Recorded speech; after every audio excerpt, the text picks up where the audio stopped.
Welcome to the show. Welcome to Your Thought Life Podcast. I am your host, Michael Anderson. If you haven't, do take the time to leave us a rating or a review. Helps the channel tremendously, far more than I can articulate here in the space and time that I have. Thank you so much for this act of kindness. Today, we're going to talk about building authentic confidence.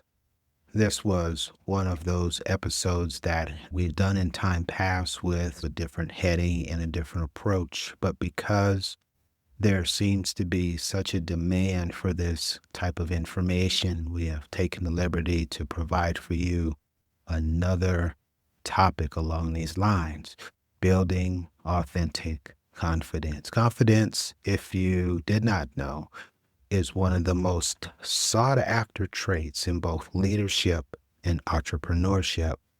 You get to talk to an awful lot of people that move in these two circles and have spoken with them over the course of my executive career. And I've come to understand that even at the very top, people have made it, have arrived, and they still lack this component. According to a study published in the Journal of Personality and Social Psychology, people who display authentic confidence are more likely to be trusted, promoted, and followed. But here's the twist. Most of us are taught, fake it until you make it. I tried this too. I'm just as guilty as anyone else who has been here and done this. And that's where things go sideways with respect to real, authentic confidence. So today we're going to unpack this and break it down and shine the light on some of these particular areas and topics around this big idea so that at the end of the day, you don't have to pretend, you don't have to posture, and you don't have to lack self-confidence. You will be able to begin building for yourself authentic confidence, not predicated on someone else or what they may say. This is going to come from within. Early on in my leadership career, in the early 2000s, I had a coach and he told me in so many words, just act confident and eventually you'll become confident. It never happened for me like that. And I didn't understand why, so I quit that coach, went to a different coach. Big idea here is this particular advice is not supported by science. Tells a completely different story. When you try to fake confidence, your brain actually picks up on the disconnect between how you feel and how you act. This creates what's called cognitive dissonance, which can lead to anxiety, self-doubt, and imposter syndrome. Have association with or been there yourself with any of these three guys, anxiety, self-doubt, imposter syndrome. You will know that these are real forces that can bring you down and do so in a hurry.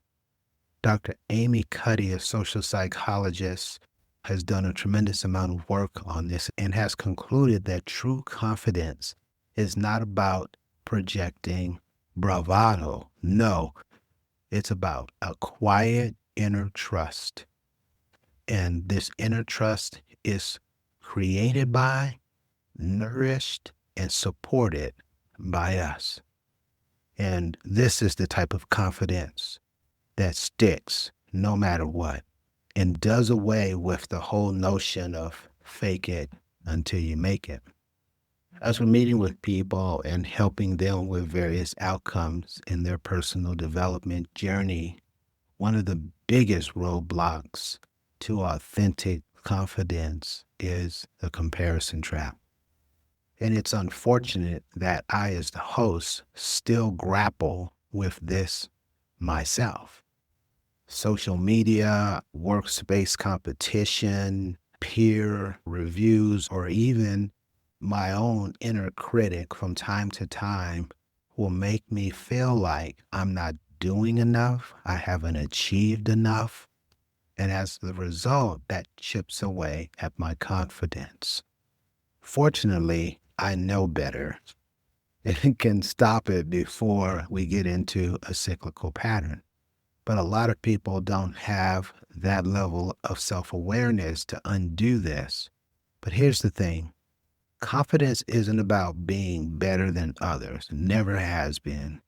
It's about being better than you were yesterday. If you looked at some of our episodes from last year, we really focused on self-improvement, right? And we talked about being 1% better each day. This is the type of behavior that you want to have as you pursue real confidence.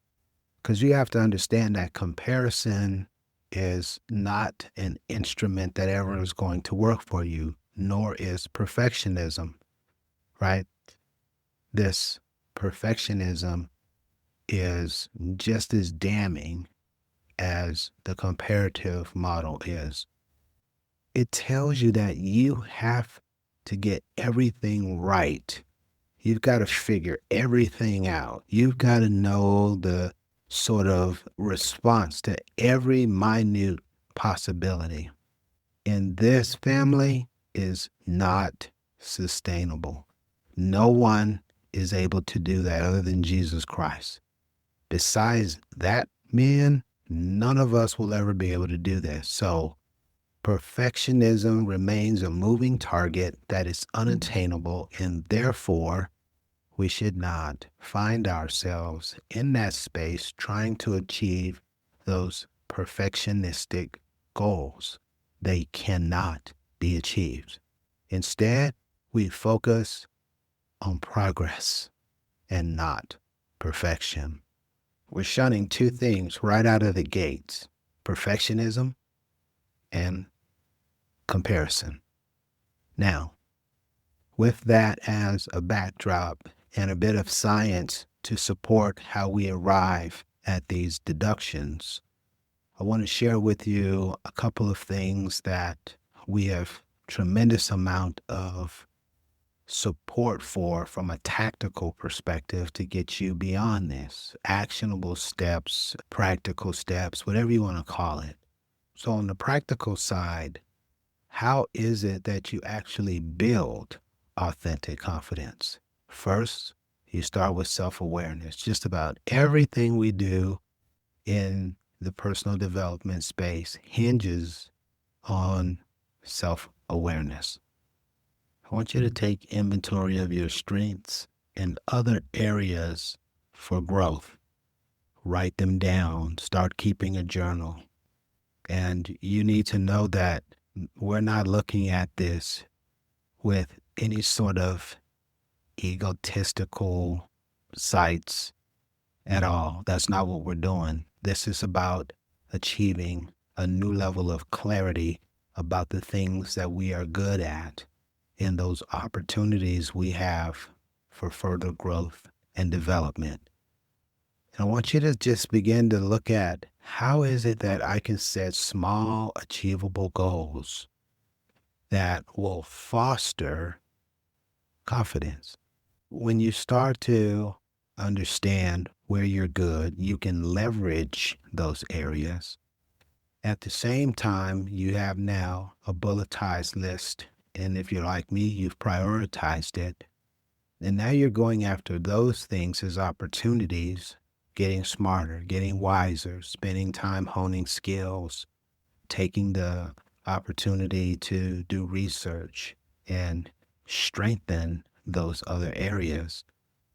And when you tie in small, manageable goals to this, and you celebrate them upon completion, you are building now authentic momentum. And the more momentum you have means the greater the degree to which that you can fire on your 4, 6, or 8 cylinders. It's an analogy mostly for guys. And it's unfortunate that I didn't calculate that I needed a similar analogy for the ladies who make up the bulk of the listeners for this channel. Do grant me grace right now, ladies. I apologize. But nonetheless, the momentum creates a feedback loop for you that says You are self-sufficient. You are indeed enough, and you have what it takes to be, to do, to get the outcomes that you desire. And this is a very powerful strategy, and it's so practical. Anyone can begin doing this immediately. Number two, I've been focused on mindset for the past, I don't know, I think it's about 11 or 12 years. Mindset is everything. I learned from Carol Delk, the author of Mindset, and she says that becoming is better than being. And what this really means is a growth mindset allows you to see challenges not as you're less than, but as opportunities for you to come up a little higher, for you to bring those skill sets up to the same level to the ones where you're really doing well. And this should not have any impact or should not threaten your self-worth. You see, when self-worth begins to be challenged, right, then now we are ceasing the momentum and we are moving backward into a place of low-level vibration where growth isn't even possible, where the idea of not having confidence, as perhaps you did at some point in the past, now seems to be like the appropriate place for you to go back to. We don't want that. No. So when you approach life with curiosity, it's not a pass or fail. Some stuff I know, other things I don't. Those things that I don't, I'm going to journalize those and begin working on them. And the more curious you become about those areas of opportunity, the better you begin to feel and achieve in those areas. You'll see that the fear will begin to subside. And as fear subsides and your anxiety subsides, you naturally become more confident. But you can't do that if your mindset is not set to positive, is not set to this is, and where this is life. Life is a learning opportunity.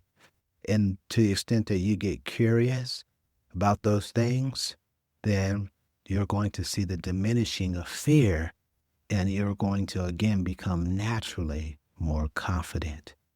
When you find yourself in situations where you can't do this precisely, it's spur of the moment, you're in that zone, you're in that window, it didn't come out like you wanted it to. Instead of beating yourself up, try this. What could I learn from this situation? What part went well? What part didn't go so well?